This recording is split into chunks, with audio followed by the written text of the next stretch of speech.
తగ్గేదే మీ నర్సయ్య తాతతో రప రప రప ఇక ఏం లేదు కానీ ఇవాళ గాంధీ భవన్లకు వచ్చిన 6 రోజుల ఇక బంజారా హిల్స్ గడ్డ మీదనే బాగోతో నడుస్తుంది. మీరు చూస్తూనే ఉన్నారు. ఇక మరి తల్లి మా మనవరాలు కళ్ళబడ్డదే మరి ఏం చెప్తుంది ఏంది వామో చిన్నసన మనవరాలు ఏం కాదు నారాయణపేట ఎమ్మెల్యే ఇక ఊగసప్పుడుగా అంట డాక్టర్ కోలు చేసుకోక నిమ్మలాగా ఉండు తల్లి అంటే ప్రజాసేవ అని నీ దండం పెట్టి ఇప్పుడు ప్రజలే కుటుంబం అనుకుంటా కంకణం కట్టుకొని తిరుగుతుంది.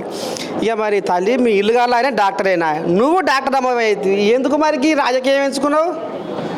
ఆపర్చునిటీ వచ్చింది తీసుకున్నా. ఇంకా అది ఫ్యామిలీ పరంగా వచ్చింది కాబట్టి ఆపర్చునిటీ వచ్చినప్పుడు తప్పకుండా చేస్తాం ఫ్యామిలీ కోసం.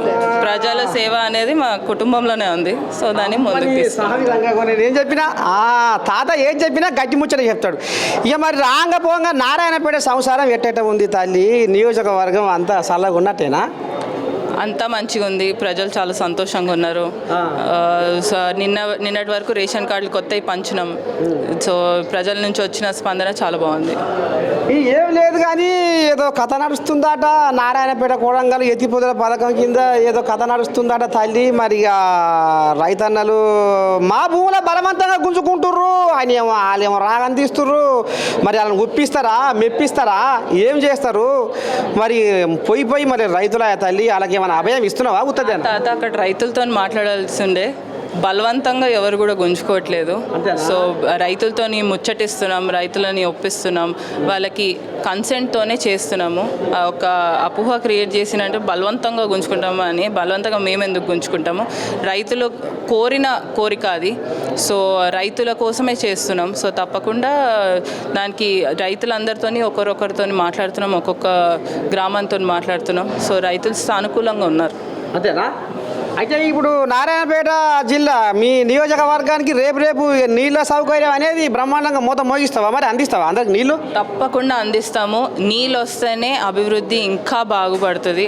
సో నీళ్ళు వస్తేనే ఒక ఇండస్ట్రీ రావడం కానివ్వండి, లేకపోతే ఇండస్ట్రీలు వస్తే యువతకి కొలువులు కానివ్వండి, ప్రతిదీ లైన్గా అవుతుంటాయి. సో నీళ్ళు అనేది మాకు చాలా ముఖ్యం. సో నీళ్ళు లేకపోతే ఇప్పుడు దాకా సమస్యలు అనుభవించుకుంటూ వచ్చాం. ఇన్ని సంవత్సరాల నుంచి సమస్యలు అంటే వలసలు పోయారు చాలామంది.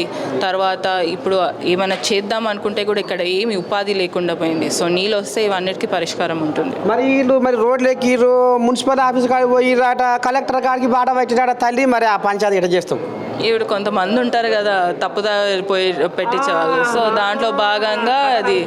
సో వాళ్ళు చెప్పేది చెప్తారు, మేము చెప్పేది చెప్తున్నాం. కానీ రైతులందరూ కూడా చాలా సానుకూలంగా ఉన్నారు. ఇక మరి ఇంకో ముచ్చట ఏంటంటే మరి ఏదమ్మా మీ అంటారు చూడు, నాకేం అనవస్తలేదు. మీ బలం అంతా మొత్తం ఆమె గుంజుకపోతుంది. మీ పేరు ప్రఖ్యాతులు గదేమో కవితమ్మ గుంజుకపోతుంది. బీసీల మీద రామసక్కని రాగా తీసి ఆమె పండుగ చేస్తుంది. ఇప్పుడు మీరు తెచ్చిన ఆర్డినెన్స్ ఆమెకు భయపడి, మీకు పిక్క జనికే ఆమెకు భయపడే మీరు ఆర్డినెన్స్ తీసుకొచ్చిరాట. పండుగ చేసుకుంటుంది ఆమె, ఊరూరా మూత మోగిస్తుంది. మరి అడిగిన ప్రశ్నకి సమాధానం నీ దాంట్లోనే ఉంది. నువ్వే అన్నావు బలవంతంగా ఆమె చేస్తుందని. నేను ఇంకా దానికి చెప్పిన అవసరం లేదు. మీరు ఆర్డినెన్స్ తీసుకొచ్చామని మీరంటే లేదు అది నా బలం మీకెళ్ళి వచ్చింది ఆర్డినెన్స్ అని ఆమె చెప్పక తిరుగుతుంది. అమ్మో 10 సంవత్సరాల నుంచి చేయొచ్చు కదా. 10 సంవత్సరాల నుంచి చేయలేదు. ఈరోజు కాంగ్రెస్ ప్రభుత్వం వచ్చిన తర్వాత నుంచే దానికి బలంగా తీసుకుపోవడం జరిగింది. బిల్లు మన అసెంబ్లీలో పాస్ చేయించడం జరిగింది. ఈరోజు సెంటర్లో కూడా ఒత్తిడి తీసుకురావడం జరుగుతుంది. మన రాహుల్ గాంధీ గారు, మా అధ్యక్షులు మల్లికార్జున ఖర్గే గారు అందరూ కూడా ఒత్తిడి సెంట్రల్ గవర్నమెంట్ మీద తీసుకొని రావడం జరుగుతుంది పార్లమెంట్లో. సో మేమంతా కూడా మా ముఖ్యమంత్రి గారు కూడా అదే ఉద్దేశంతో ఈరోజు ఢిల్లీకి పోతున్నారు, వస్తున్నారు. సో తప్పకుండా అది చేసింది కాంగ్రెస్ పార్టీయే, చేయబోయేది కూడా కాంగ్రెస్ పార్టీ. అంతేనా? ఇక మరి ఏం లేదు కానీ తల్లి, ఇప్పుడు ఎమ్మెల్యేలు కూడా ఏమంటారు చూడు, ఇక మరి ప్రకృతిలో నివసించే ప్రాణులు ఎన్నో ఉన్నా ప్రతి జీవి తన పొట్ట కొరకే ఆశపడుతుంది అన్నట్టుగా మీ ఎమ్మెల్యేలకు కూడా ఆశ సరిపోతలేదట. చైర్మన్లు కోరుకుంటున్నారట. మరి నువ్వు కూడా ఏమన్నా చైర్మన్ పదవి కోరుకుంటున్నావా? ఏం చైర్మన్లు ఉన్నాయి? ఇస్తురాటగా నిన్నమన్నా ఏదో నడుస్తుందట, కథ నడుస్తుందట. కాదు, నేను ఇప్పుడే గెలిచిన, సంవత్సరంన్నర ఎందుకు గెలిచి. నాకు ఆశలు ఎక్కువ లేవు. నా ప్రాంత అభివృద్ధి పనులే ముఖ్యం ఇష్టం నాకు. సో ఫస్ట్ అది చేసుకుంటా, తర్వాత ఎవరైనా ఆపర్చునిటీ ఇస్తే తీసుకుంటా. ఆపర్చునిటీని కాదనొద్దు, ఆపర్చునిటీ వస్తే తీసుకుంటా, ఆపర్చునిటీ రాకపోతే ప్రశాంతంగా ఉంటా. మరి మళ్ళీ చిన్నసన్నది ఏం కాదు మరి, ఎందుకంటే అత్త వేసిన కోడల డీకేఆర్ మేము తక్కువదా? ఆమె అంటే అత్త జుట్లకెళ్ళి వెళ్ళింది కోడలు. మరి ఇప్పుడు ఒక మాట ఏంటంటే ఇక పోదాము మెడలు వంచుదాము మోదీ అని మీ కాంగ్రెస్ వాళ్ళు పదం పాడుతున్నారు. మరి షెడ్డో పడ్డో మరి ఇంటి దేవుని ఇచ్చిపెట్టి బొల్లెపల్లి దేవునికి బోనం పెట్టేదేంది? మరి తెలంగాణలో ఉన్న బీజేపీ ఎంపీలు కూడా 8 మంది ఊర్రు, వాళ్ళని కూడా సంకలు వేసుకొని పోవాల్సిన బాధ్యత కూడా మరి పెదమనిషి మీద ఉన్నది. ఎందుకంటే మరి రాష్ట్రానికి ఆ ముగ్దారి మరి షెడ్డో పడ్డో ఆడికి తీసుకుపోయి ఢిల్లీకి తీసుకుపోయి ఆడ కొట్లాడిపించి వాళ్ళ మెడలు వంచి పియాలి. అప్పుడు అద్దం ముఖం ఒక్కాడు ఉంటుంది. మరి వాళ్ళకు మదలు అందిస్తలేరాట, బీజేపీ కోయిలాగల మొత్తమే సపోర్ట్ చేస్తలేరాట, మదలు ఇస్తలేరాట. ఏందమ్మా మరి వాళ్ళు అసలు ఈరోజు సెంట్రల్లో ఉన్నప్పుడు ఇష్యూ వాళ్ళు ముందుకు వచ్చి మేము కూడా హెల్ప్ చేస్తామని రావాలి. ఈరోజు వాళ్ళు రాకపోవడంగా అందుకనే మేము ముందుండి మేమే కొట్లాడుతున్నాం. సో దీంట్లో భాగంగా ఏంటంటే కాంగ్రెస్ ప్రభుత్వం ఒక్కరే కొట్లాడుతున్నారు. సో ఇప్పుడు మీరు 8 మంది మీరే అన్నారు, 8 మంది ఏం చేస్తున్నారని అది మీరే అడగాలి, నేను అడిగే కన్నా. 8 మంది ఎంపీలు ఉంటే వాళ్ళని సంకలు వేసుకొని పోవాల్సిన బాధ్యత రేవంతం అయ్యేది. మమ్మల్ని మందలిస్తలేడు, మాట్లాడతలేడు, మాకు బొట్టు పెట్టి చెప్తలేడు, మేము ఎట్లా పోవాం పిలువని పేరంటారు కానీ వాళ్ళు అంటుర్రు. జనాల కోసం పోయినప్పుడు బొట్టు పెట్టి పిలవని అవసరం లేదు. జనాల అభివృద్ధి కోసం పోతున్నప్పుడు, జనాల కోసం సమస్య కోసం పోతున్నప్పుడు అందరు కలిసికట్టుగా పోవాలి. దాంట్లో బొట్టు పెట్టి పిలవడానికి ఏమైనా ఉందా? మరి మీది మాట కూడా రమ్మంటారట మీరు. నేనేమంటున్నా ఆడ మరి ప్రెషర్ పెట్టండి మీరు, మీ తరపున సెంట్రల్ మీరు పెట్టండి ప్రెషర్, దాన్ని బట్టి కదా చేసేది.